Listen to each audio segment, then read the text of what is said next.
Assalamualaikum warahmatullahi wabarakatuh. Selamat pagi, salam sejahtera bagi kita semua. Sebelumnya saya ingin berterima kasih kepada semuanya yang telah menyempatkan waktunya untuk mendengarkan presentasi kelompok saya kali ini. Pada pertemuan kali ini, saya ingin mengajak Anda sekalian untuk menyelami topik tentang pedoman praktis studi kelayakan bisnis. Sebelum kita masuk ke materinya, perkenalan terlebih dahulu anggota kelompok kami, yaitu saya sendiri Nadia Riatul Ais dengan NIM 007, lalu ada rekan saya Nadia Nurul Aini dengan NIM 008.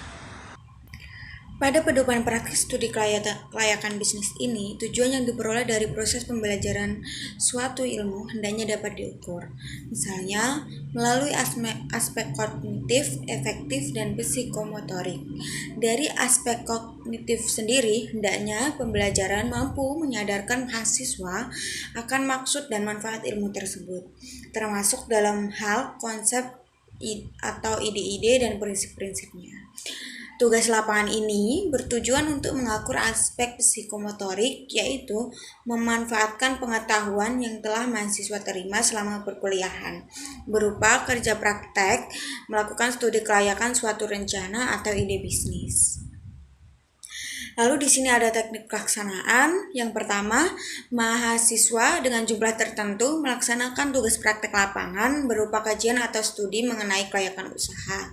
Dan yang kedua, jenis usaha dapat dipilih. Ketiga, dalam melakukan studi terhadap aspek-aspek penelitian dapat menggunakan data sektoral. Yang keempat, ada pilih salah satu skenario. Yang kelima, kajian. Yang keenam, kerangka penyajian laporan hendaknya telah disiapkan. Dan yang terakhir yaitu petunjuk pelaksanaan kegiatan ditulis dalam huruf miring. Lalu ada desain pedoman praktik. Yang pertama yaitu ikhtisar. Bagian ini memaparkan beberapa karakteristik utama mengenai objek penelitian, waktu, dan tenaga pelaksanaan. Dan yang kedua ada proses dan hasil studi. Bagian ini merupakan pemaparan hasil bagaimana hendaknya proses kajian dilakukan untuk semua aspek.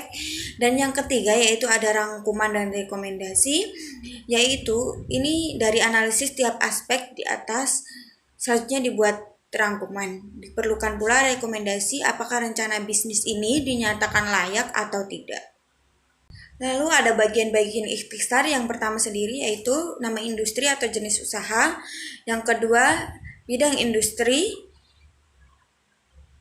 Terdapat 3 bagian, manufaktur, jasa, atau perdagangan. Terus yang ketiga, sifat usaha. Usaha tersebut bisnis baru atau diverifikasi produk. Dan yang keempat ada deskripsi usaha dan manfaat bagi konsumen. Yang kelima waktu studi. Yang keenam anggota kelompok studi. Dan yang terakhir hasil studi. Selanjutnya ada proses dan hasil studi, yaitu yang pertama membahas tentang aspek pemasaran dan pasar, yang kedua itu aspek teknik dan teknologi, yang ketiga aspek manajemen, yang keempat aspek sumber daya alam, yang kelima ada aspek keuangan, yang keenam ada aspek lingkungan hidup, yang ketujuh ada aspek ekonomi, sosial, serta politik, dan yang terakhir yaitu aspek yuridis. Aspek pasar dan pemasaran sendiri ada beberapa karakteristik. Yang pertama yaitu bentuk pasar produsen dan pasar konsumen yang akan dipilih. Yang kedua ada perkiraan perkembangan permintaan konsumen terhadap produk sejenis di masa depan. Yang ketiga ada perkiraan perkembangan penawaran produsen produk sejenis di masa depan. Dan yang keempat ada peluang pasar yang masih tersedia dari produk sejenis di masa depan. Yang keempat ada produk life cycle dari produk pesaing. Yang kelima ada market share produk sejenis saat ini. Yang keenam ada penentuan segmentasi, target, dan posisi duduk. Yang ketujuh ada sikap dan perilaku konsumen terhadap produk baru. Yang kedelapan yaitu kebijakan bauran pemasaran yang akan dilakukan. Dan yang terakhir lain-lain yang dianggap perlu. Selanjutnya ada aspek teknik dan teknologi. Di sini juga ada beberapa karakteristik. Yang pertama yaitu pemilihan dan perencanaan produk yang akan diproduksi.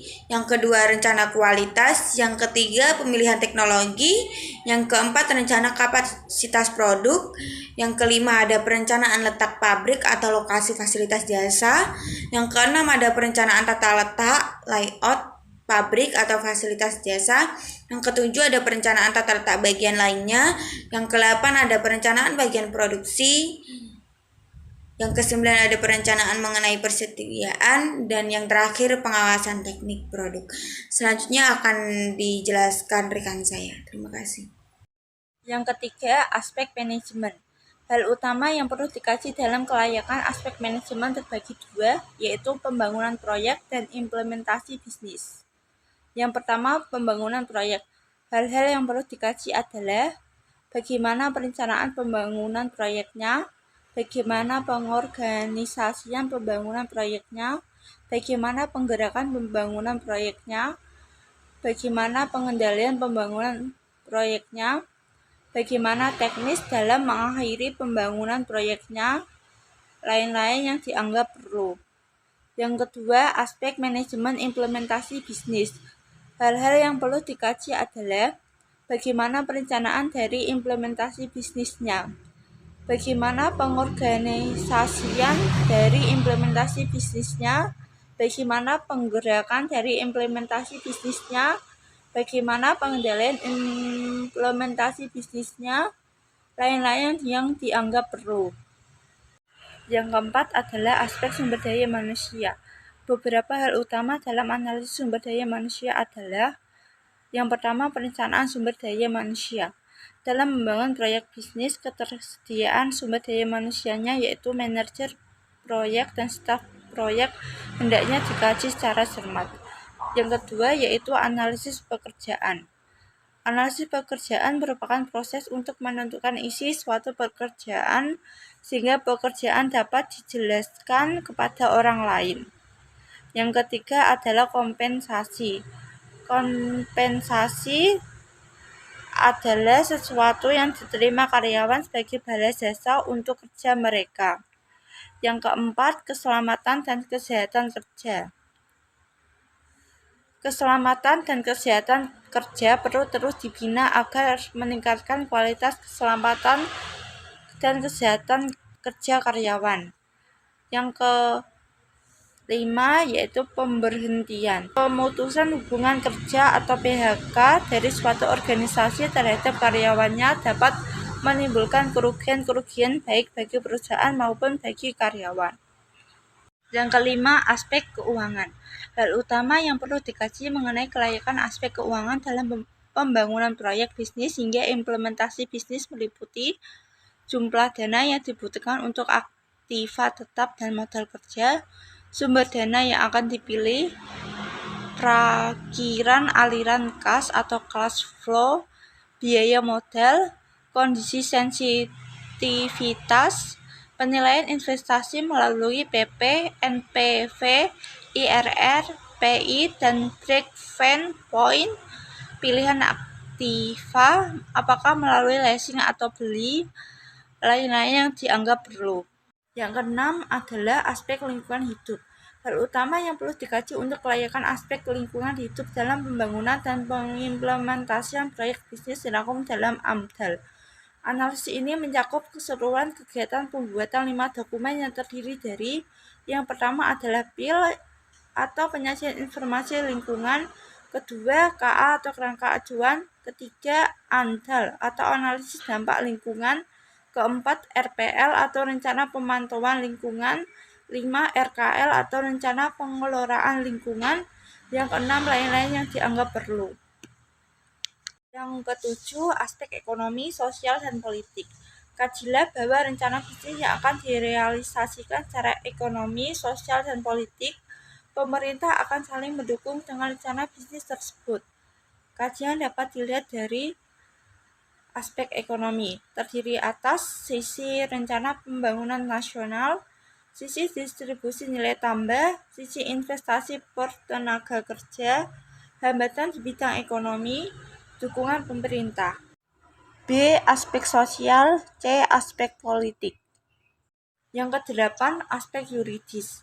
Kajilah bahwa secara yuridis, rencana bisnis yang ditinjau dari aspek di bawah ini dinyatakan layak atau sebaliknya.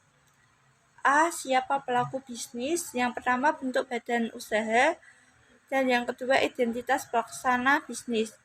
B. Bisnis apa yang akan dilaksanakan? C. Di mana bisnis akan dilaksanakan? D. Waktu pelaksanaan bisnis. E. Bagaimana cara pelaksanaan bisnis. Selanjutnya yaitu rangkuman dan rekomendasi.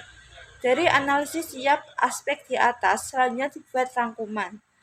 Diperlukan pula rekomendasi apakah rencana bisnis dinyatakan layak atau tidak. Berikan rekomendasinya. Yang terakhir adalah penilaian. Laporan hasil praktek studi kelayakan bisnis ini selanjutnya diuji di hadapan para penguji untuk dinilai. Pedoman ujian dapat ditentukan sendiri, disesuaikan dengan kebijakan yang telah ditetapkan di tiap-tiap perguruan tinggi. Demikian presentasi dari kelompok kami. Apabila ada kesalahan, kami mohon maaf. Terima kasih.